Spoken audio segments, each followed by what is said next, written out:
আপনারা জানেন যে রাজ্য সরকার ডিএ মেটানোর জন্য প্রযুক্তির ব্যবহার নিচ্ছে। এটা আগে থেকেই আমরা আপনাদেরকে জানিয়েছিলাম। এবার যে প্রযুক্তি, সেই প্রযুক্তি সম্পর্কে জানা গেল। বকেয়া ডিএ নিয়ে বিরাট পদক্ষেপ করলো। হিসাব কষতে অ্যাপ আনলো রাজ্য সরকার। একটি অ্যাপ আনা হচ্ছে রাজ্য সরকারের পক্ষ থেকে হিসাব কষার জন্য। কি বিষয় বিস্তারিত এই ভিডিওতে আমরা জেনে নেব। পশ্চিমবঙ্গের সরকারি কর্মচারীদের জন্য একটি বড় খবর। বকেয়া মহার্ঘ ভাতা নিয়ে অবশেষে একটি গুরুত্বপূর্ণ পদক্ষেপ নিল রাজ্য সরকার। বিভিন্ন মাধ্যম থেকে প্রাপ্ত খবর অনুযায়ী সুপ্রিম কোর্টের নির্দেশের পর বকেয়া ডিএর সঠিক পরিমাণ নির্ধারণ করতে নবান্নের পক্ষ থেকে একটি বিশেষ অ্যাপ চালু করার উদ্যোগ নেওয়া হয়েছে। এই পদক্ষেপটি রাজ্যের লক্ষ লক্ষ কর্মচারীর মনে নতুন আশা জাগিয়েছে। এই উদ্যোগটা কেন আপনারা জানেন। সম্প্রতি কলকাতা হাইকোর্ট এবং তারপর সুপ্রিম কোর্ট রাজ্য সরকারকে কর্মচারীদের বকেয়া ডিএর 25% মিটিয়ে দেওয়ার নির্দেশ দিয়েছে।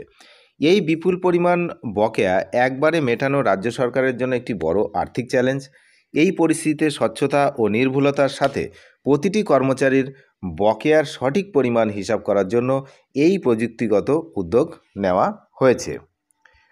অ্যাপটি কিভাবে কাজ করবে নবান্ন সূত্রে জানা গেছে, এই অ্যাপের মাধ্যমে প্রতিটি কর্মচারীর চাকরির সময়কাল, পদ এবং বেতন কাঠামো অনুযায়ী তাদের মোট বকেয়া ডিএর পরিমাণ নিখুঁতভাবে গণনা করা হবে। স্বচ্ছতা, অ্যাপের মাধ্যমে হিসাব হওয়ায় পুরো প্রক্রিয়াটি স্বচ্ছ থাকবে।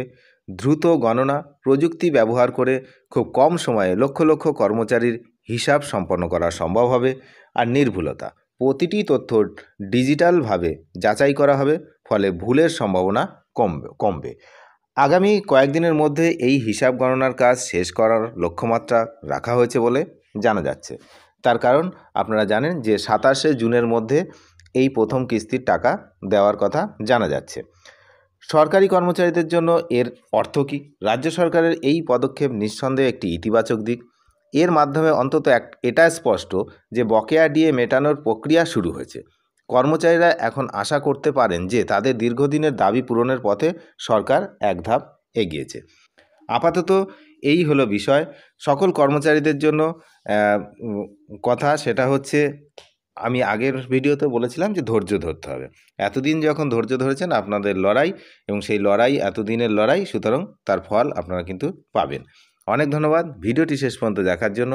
যারা চ্যানেলে নতুন, অবশ্যই চ্যানেলটিকে সাবস্ক্রাইব করে সঙ্গে থাকবেন পরবর্তী আপডেট পাওয়ার জন্য। ধন্যবাদ।